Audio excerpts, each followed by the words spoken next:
Baik teman-teman, di sini kami akan membahas terkait pengantar statistika, di mana statistika ini adalah salah satu hal yang tidak dapat dipisahkan dari keberadaan manusia.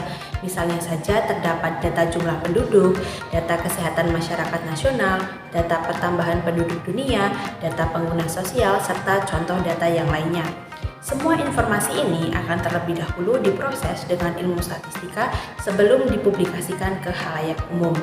Namun, apa sih sebenarnya statistika itu? Serta apa sih fungsi dari statistika dalam penelitian? Dan apa yang membedakan statistika dengan statistik? Nah, melalui modul ini kita akan belajar mengenai pengantar statistika yang meliputi pengertian, macam-macam statistika, macam-macam data, serta macam-macam populasi dan sampel. Baik, selamat menyaksikan. Statistika berasal dari kata status yang artinya negara atau menyatakan hal-hal yang berkaitan dengan penyelenggaraan negara. Statistika menurut Sujana adalah cabang dari matematika terapan yang membicarakan tentang bagaimana mengumpulkan data, bagaimana meringkas data dan mengolah data, bagaimana menyajikan data, bagaimana menarik kesimpulan dari hasil analisis, bagaimana menentukan keputusan dalam batas-batas risiko tertentu berdasarkan strategi yang ada. Sementara statistik digunakan untuk menyediakan sekelompok fakta, biasanya dalam bentuk data numerik yang ditempatkan dalam tabel atau diagram yang mewakili atau menjelaskan sebuah situasi. Dengan demikian, statistika merupakan ilmu pengetahuan yang mempelajari tentang data. Tugas statistika secara umum diantaranya adalah yang pertama ada mengumpulkan data, kemudian yang kedua ada meringkas data, yang ketiga ada mengolah data, dan yang keempat ada menyajikan data, serta yang kelima adalah menarik kesimpulan dan menginterpretasikan data. Dengan meninjau berbagai tugas dan peranan yang dimiliki oleh statistika, maka statistika dapat diklasifikasikan menjadi beberapa kelompok berdasarkan berbagai aspek yang berbeda. Di antaranya adalah sebagai berikut. Berdasarkan isi di dalamnya, statistika dapat dikelompokkan menjadi dua, yaitu statistika teoritis dan statistika terapan. Statistika teoritis adalah ilmu statistika yang dipelajari secara mendalam berdasarkan teori. Beberapa contoh statistika teoritis diantaranya teorema, rumus, dan dalil. Sedangkan statistika terapan adalah ilmu statistika yang mengutamakan pemahaman dan menerapkan atau menggunakan hal-hal atau aspek dalam statistika terapan. Berdasarkan analisisnya, statistika dikelompokkan menjadi dua. Yang pertama ada statistika deskriptif. Statistika deskriptif adalah statistika yang digunakan untuk menggambarkan objek yang diteliti melalui data sampel maupun data populasi sesuai dengan kegiatan yang dilakukan tanpa melakukan analisa. Pada statistika jenis ini tidak dapat ditarik kesimpulannya secara umum, akan tetapi hanya dapat ditarik kesimpulan pada bagian sampelnya saja. Kemudian, yang kedua ada statistika inferensial. Statistika inferensial adalah ilmu pengetahuan statistika yang digunakan untuk menganalisa data sampel, kemudian hasilnya akan digeneralisasikan pada populasi berdasarkan pengambilan sampel. Singkatnya, statistika inferensial menyimpulkan populasi berdasarkan data sampel.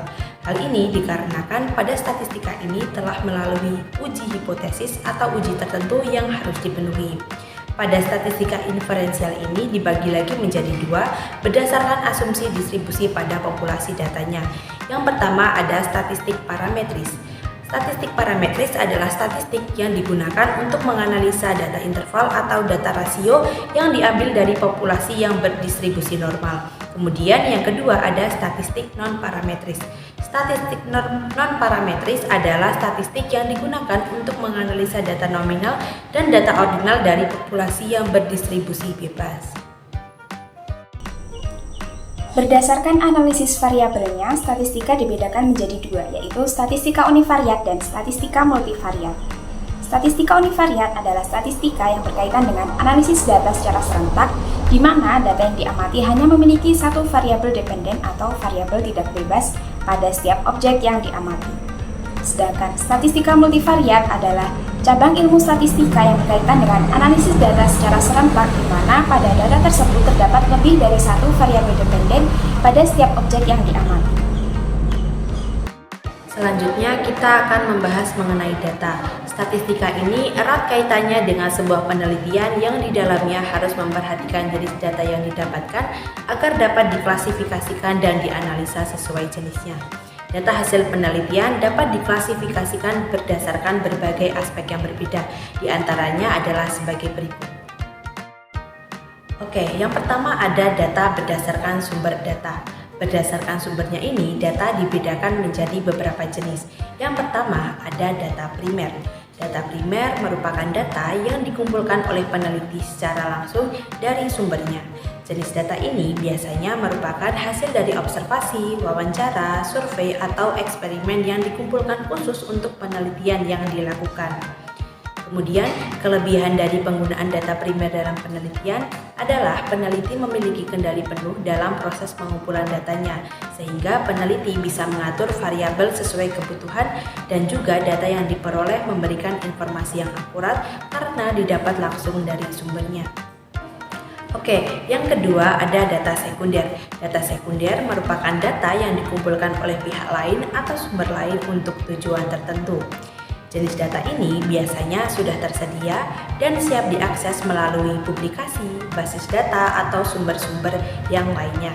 Dengan demikian, data sekunder lebih mudah didapatkan karena peneliti tidak perlu mengumpulkan data secara langsung. Selanjutnya ada data berdasarkan sifatnya. Berdasarkan sifatnya, data dapat dibedakan menjadi dua jenis. Yang pertama ada data kualitatif. Data kualitatif adalah data yang berbentuk kalimat, kata, ataupun gambar. Data ini menggambarkan data dalam hal kategori bukan numerik. Data kualitatif ini menggambarkan karakteristik seperti jenis kelamin seseorang, kampung halaman, bahasa, agama, dan lain sebagainya. Selanjutnya yang kedua ada data kuantitatif. Data kuantitatif adalah data yang berbentuk angka. Data numerik merupakan nama lain dari data kuantitatif. Data kuantitatif ini melambangkan nilai seperti seberapa banyak atau seberapa sering. Data kuantitatif ini memberitahu kita berapa banyak objek tertentu yang ada. Sebagai contoh data kuantitatif adalah ukuran, berat badan, tinggi badan, dan lain sebagainya. Untuk alat mengukurnya sendiri itu bisa menggunakan penggaris, timbangan, stopwatch, termometer, ataupun alat-alat lain yang bisa digunakan untuk mendukung data kuantitatif ini. Berdasarkan skala pengukuran, data dapat dibedakan menjadi berbagai jenis. Yang pertama yaitu data nominal. Data nominal termasuk dalam data kualitatif yang sifatnya setara dan tidak bisa menunjukkan tingkatan tertentu.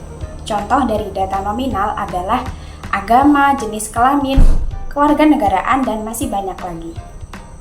Kemudian yang kedua yaitu data ordinal.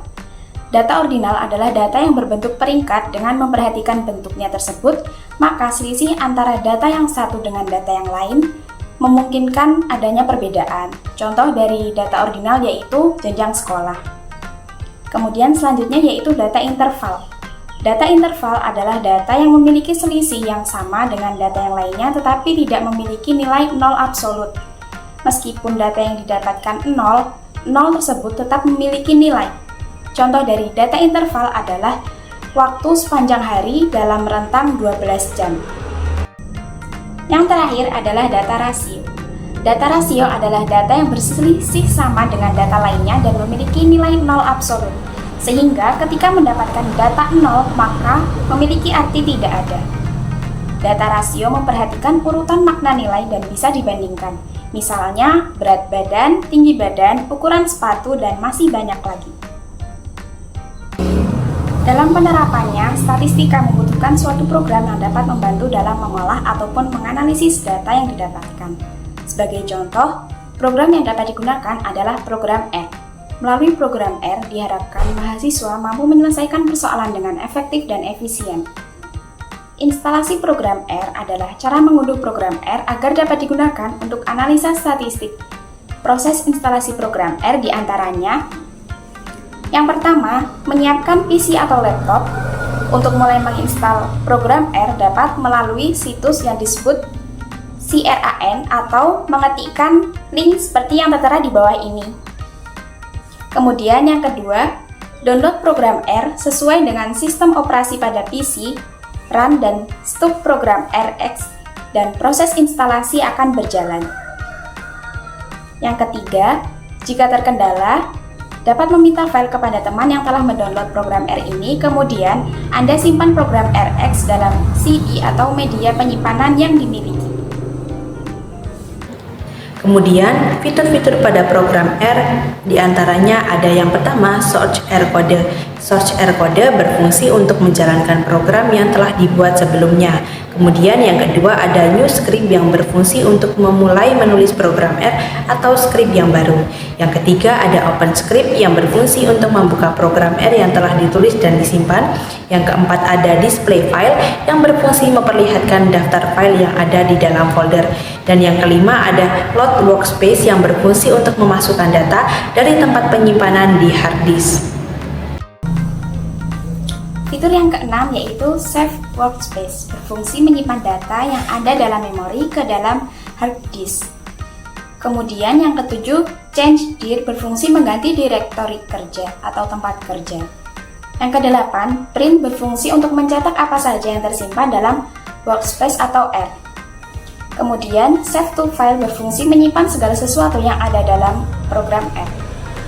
Dan yang terakhir, Exit, berfungsi untuk mengakhiri atau menutup program R. Kemudian, tujuan dari penelitian adalah untuk mengetahui lebih jauh tentang sifat-sifat atau parameter suatu hal yang diamati. Objek yang diamati dapat dilihat secara keseluruhan yang disebut populasi atau hanya sebagian yang biasa disebut sampel. Kedua opsi ini dipilih berdasarkan berbagai faktor. Artinya, peneliti dapat memilih untuk mengumpulkan sampel atau menggunakan populasi sebagai sumber data. Menurut Sugiono, populasi adalah wilayah generalisasi yang terdiri atas benda-benda atau individu-individu yang mempunyai karakteristik tertentu yang dipilih oleh peneliti untuk diamati guna diambil kesimpulan. Menurut Ari Kunto, sampel adalah sebagian atau wakil populasi yang diteliti. Sugiono juga berpendapat serupa. Menurutnya, sampel mencerminkan ukuran dan ciri-ciri populasi. Peneliti dapat memanfaatkan sampel yang diperoleh dari suatu komunitas jika komunitas tersebut sangat besar dan mereka tidak dapat menyelidiki keseluruhan populasi karena berbagai alasan, seperti misalnya kurangnya sumber daya, waktu, atau tenaga. Populasi akan terpengaruh oleh kesimpulan yang diambil dari sampel. Oleh karena itu, sampel populasi harus mewakili secara akurat.